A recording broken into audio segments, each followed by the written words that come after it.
Welcome to quarantine show. இன்னைக்கு என்ன corona update? இன்னைக்கு கொரோனா அப்டேட் என்னன்னா, வழக்கம் போல இன்க்ரீஸ் ஆயிட்டு தான் இருக்கு எல்லா ஊர்லயும். ஆனா அதே சமயம் டிஸ்சார்ஜ் ஆகுறதும் ஒரு பக்கம் நடந்துட்டே இருக்கு. இது ரொம்ப நல்ல விஷயம். அதிகமாயிட்டே இருக்கு. அப்புறம் தமிழ்நாடு 3வது இடத்துல இருந்து இப்ப 5வது இடத்துக்கு போயிருக்கு.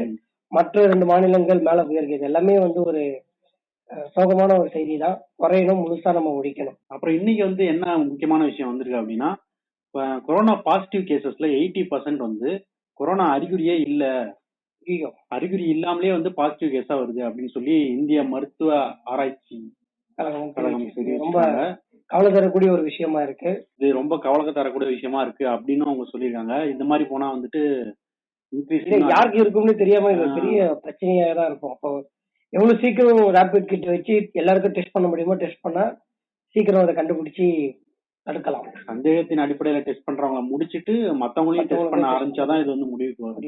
இப்ப இன்னொரு விஷயம் என்னன்னா, ஒரு தனியார் ஹாஸ்பிட்டல் டாக்டர் ஒருத்தர், அவருக்கு கொரோனா பாசிட்டிவ் அவரு சிகிச்சை பலனின்றி அவர் இறந்துட்டாரு. ஆமா. அவர் இப்ப வேளங்காடு சுடுகாட்டுல அவருடைய உடலை அடக்கம் பண்ண போன இடத்துல அடக்கம் பண்ண கூடாதுன்னு சொல்லி பிரச்சனை பண்ணிருக்காங்க. ஏற்கனவே ஒரு தடவை இந்த மாதிரி பண்ணிருந்தாங்க. ஏற்கனவே ஒரு டாக்டருக்கு இந்த பிரச்சனை வந்திருக்கு. இப்ப இந்த பிரச்சனையிலே கிட்டத்தட்ட 20 பேர் மேல வழக்கு பதிவு செஞ்சு போலீசார் அவங்க அரெஸ்ட் பண்ணிருக்காங்க. நம்ம இதெல்லாம் பண்ணக்கூடாது. டாக்டர்கள் எல்லாருமே நமக்காக உழைச்சவங்க. அது மட்டும் இல்ல, இன்னொன்னு என்னன்னா இறந்தவங்க உடல்ல இருந்து கொரோனா பரவும் இது வரைக்கும் யாருமே சொல்லல. ஆமா, அது வைரஸ் அதுக்கு தேவை உயிருள்ள ஒரு உடல் தான். அதனால அதை தயவு செஞ்சு மக்கள் புரிஞ்சுக்கணும். யாரும் இந்த மாதிரி பண்ணாதீங்க. ஏன்னா முன்னணியில இருந்து இவங்க தான் பாதுகாத்துட்டு இருக்காங்க. இவங்கதான் மக்களுக்கு முதல் கிடையா டாக்டர்ஸ் தான் இருக்காங்க. அவங்களுக்கு தேவையான மரியாதைகளை நம்ம செய்யணும். அப்படியே போட்டுட்டு வரக்கூடிய சூழ்நிலை ஏற்பட்டுச்சு. இந்த எந்த ஒரு மனிதனுக்கும் இந்த நிலைமை வரக்கூடாது. அரசாங்கம் இன்னும் அதிகமா இதுல கவனம் செலுத்தணும். எங்க சேர்மன் மேன் ஆஃப் ஹியூமனிட்டிக்கு ஒரு எக்ஸாம்பிளா வாழ்ந்தவர். தயவு செஞ்சு மக்கள் மனசுல ஒரு மாற்றத்தை கொண்டு வாங்க. மீடியா என்னென்னமோ சொல்றீங்க, டாக்டர்ஸ் அங்க வச்சுக்கிறோம், ஸ்டேட்டஸ்ல வச்சுக்கிறோம், அவங்க பணியாற்றுறாங்க, பெரிய பெரிய விஷயம்லாம் பேசுறீங்க.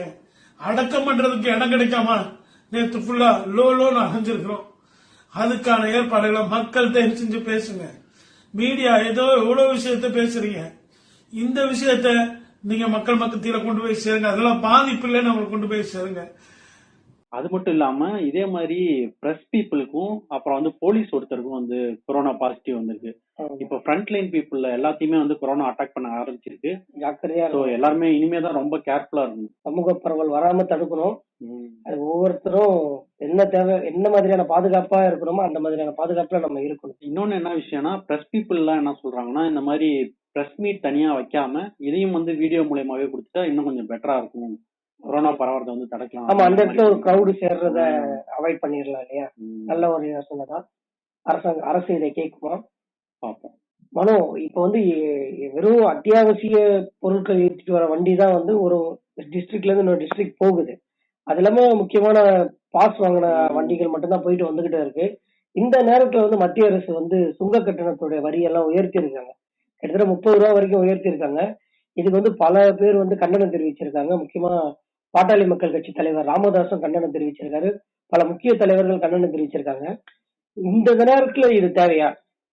இந்த மாதிரி பண்றதுனால என்ன ஆகுது அப்படின்னா, அத்தியாவசிய பொருட்களோட விலை உயர்றதுக்கான வாய்ப்புகள் அதிகமா இருக்குன்னு சொல்றாங்க. இது ரொம்ப தேவையில்லாத விஷயம். ஆமா, ஏன்னா இப்ப ஏற்கனவே மக்கள் பாதி பேர் தினக்கூலிகள் வேலைக்கு போகாம ரொம்ப கஷ்டத்துல இருக்காங்க. இந்த சுமையெல்லாம் அவங்க மேலேயும் விழும். ஏன் அரசு இதெல்லாம் யோசிக்காம இப்படி ஒரு முடிவு எடுக்கிறாங்கன்னு தெரியல. கட்டண உயர்வை திரும்ப பெற்றா நல்லா இருக்கும். அப்புறம் ராஜ்போ, ட்விட்டர் பக்கம் எட்டி பாத்தீங்களா? ஆமா, எனக்கு 2-3 ஹேஷ்டேக் ட்ரெண்ட் ஆயிருந்தது. அதுல ஒண்ணு பாத்தீங்கன்னா, ஆனந்த் சிங் பிஷ்ட் அப்படின்னு யாருன்னா உத்தரப்பிரதேச முதல்வர் யோகி ஆதித்யநாத், அவங்க அப்பா இன்னைக்கு காலையில இறந்துட்டாரு. அவருக்கு இரங்கல்கள் தெரிவிச்சு அந்த ஒரு ஹேஷ்டேக் ட்ரெண்ட் ஆயிட்டு இருக்கு. அதே மாதிரி நான் இன்னொன்னு பார்த்தேன். என்ன அப்படின்னா தேஜஸ்வி சூர்யா இருக்கல்ல, பிஜேபி எம்பி. ஆமா, அவரை பத்தி நிறைய விஷயங்கள் ட்ரெண்ட் ஆயிட்டு இருந்துச்சு. அவர் அரபு பெண்கள் பத்தி ஒரு ட்வீட் போட்டிருந்தாரு. ஏதோ தவறா சித்தரிச்சு ஒரு ட்வீட் போட்டதா ரொம்ப நிறைய பேர் அதை கண்டனம் தெரிவிச்சுக்கிட்டு இருந்தாங்க. அதுக்கு அங்க அரபு கண்ட்ரில அரசர் குடும்பத்தை சேர்ந்தவங்க எல்லாம் நிறைய எதிர்ப்பு தெரிவிச்சு ட்வீட் போட்டிருந்தாங்க. உடனே அவர் அந்த ட்வீட்டை ரிமூவ் பண்ணிருக்காரு. அதுக்கப்புறம் நம்ம பிரதமரும் இந்த மாதிரி COVID-19 இனம், மொழி, நாட்டு எல்லை இதெல்லாம் பார்த்து வராது அப்படின்னு சொல்லி ஒரு ட்வீட் போட்டிருந்தாரு. ஏன்னா இது இந்து முஸ்லிம் பிரச்சனையா ரொம்ப ட்விட்டர்ல போயிட்டு இருக்கு. ஓகே. அதுக்கு இதுக்கு சம்பந்தம் இல்ல அப்படின்னு சொல்லி அவர் பொதுவா ஒரு ட்வீட் போட்டிருக்காரு. இப்ப அவர் என்ன பதவி நீக்கம் செய்ய சொல்லி அவங்க சவுதி அரேபிய குடும்பத்தினர் வந்து சொல்லிட்டு இருக்காங்க. ஆனா வந்து என்ன நடவடிக்கை எடுப்பாங்கன்னு தெரியல. வரைக்கும் தெரியல. ஏன்னா இவங்க 2 பேருக்குள்ளயும் வந்து நட்புறவு இருக்குன்னு சொல்லிட்டு இருக்காங்க.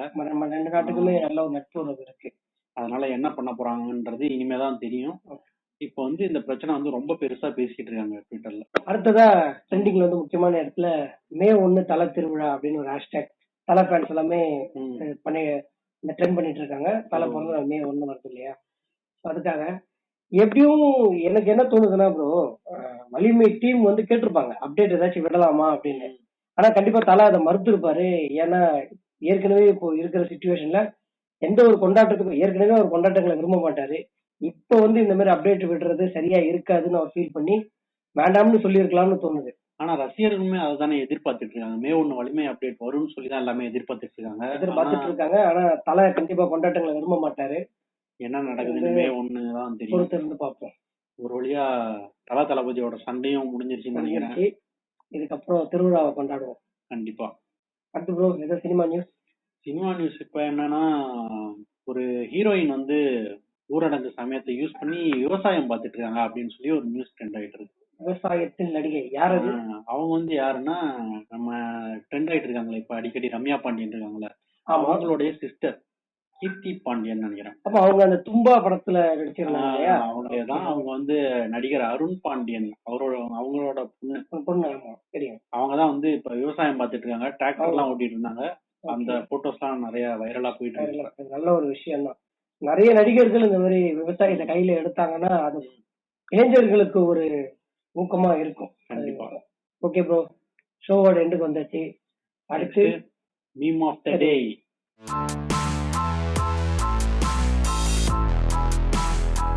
Video meme of the day.